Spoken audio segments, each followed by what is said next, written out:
Assalamualaikum warahmatullahi wabarakatuh.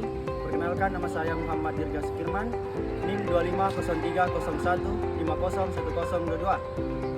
Kali ini saya akan mempraktikkan yang pertama, yaitu gerakan jongkok. Yang kedua, berjalan di udara.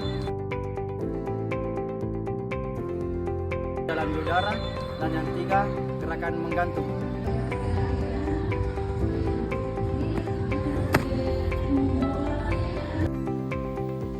Adapun beberapa penjelasan tentang lompat jauh. Yang pertama yaitu sejarah lompat jauh. Asal-usul lompat jauh sudah ada sejak Olimpiade kuno Yunani sekitar 708 sebelum Masehi sebagai bagian dari pentathlon.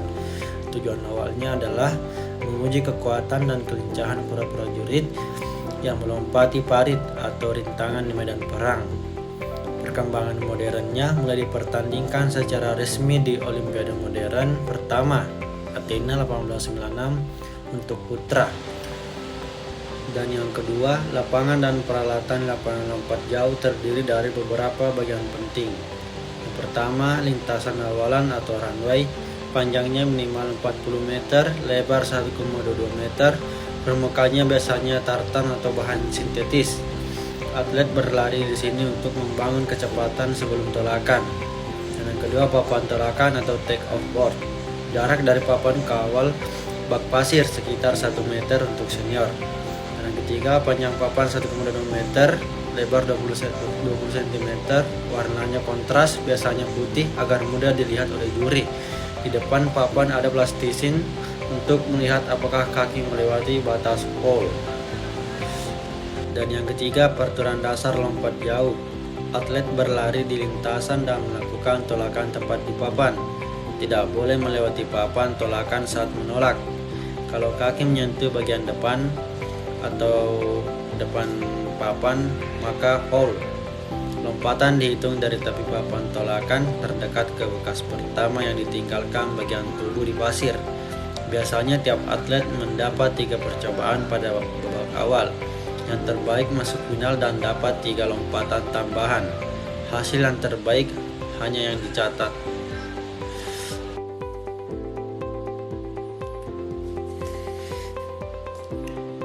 Dan yang keempat, tahapan atau teknik lompat jauh. Terdapat 4 fase utama dalam lompat jauh. Yang pertama yaitu awalan. Atlet berlari dengan kecepatan tinggi dan terkontrol, yang tujuannya untuk membangun momentum untuk tolakan. Yang kedua, tolakan atau take off. Kaki tolak menginjak papan tolakan secara kuat dan cepat. Lengan dan kaki diayunkan bersamaan untuk menambah tenaga dan ketinggian. Sudut tolakan ideal sekitar 18-22 derajat. Tenaga datang dari kombinasi kecepatan horizontal dan kekuatan vertikal. Yang ketiga, melayang di udara. Setelah menolak, tubuh melayang dengan gaya tertentu. Tujuannya menjaga keseimbangan dan posisi tubuh agar pendaratan sejauh mungkin. Dan yang keempat, pendaratan atau landing. Kedua kaki dijulurkan ke depan, lutut sedikit ditekuk, tangan diayun ke depan agar tubuh tidak jatuh ke belakang. Dan yang terakhir yaitu yang kelima, macam-macam gaya lompat jauh. Yang pertama, gaya jongkok. Paling sederhana, sering digunakan oleh pemula. Setelah tolakan, lutut ditekuk ke dada sambil menjaga keseimbangan. Kelebihannya yaitu mudah dilakukan, kekurangannya jarak lompatan pendek. Yang ke-B, gaya menggantung. Setelah menolak, atlet meregangkan tubuh, lengan ke atas, kaki ke belakang, seperti menggantung di udara. Menjelang pendaratan, kaki diayunkan ke depan. Kelebihannya yaitu waktu layang lebih lama.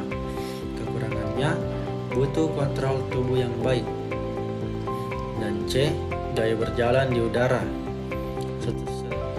Setelah tolakan, atlet melakukan gerakan kaki seperti berlari di udara. Gaya ini digunakan atlet profesional karena membantu menjaga posisi tubuh dengan baik dan keseimbangan yang baik. Kelebihannya paling efektif untuk menghasilkan jarak maksimum dan kekurangannya teknik paling sulit, butuh latihan koordinasi yang tinggi. Itulah materi lompat jauh yang sempat saya sampaikan. Lebih dan kurangnya mohon dimaafkan. Assalamualaikum warahmatullahi wabarakatuh.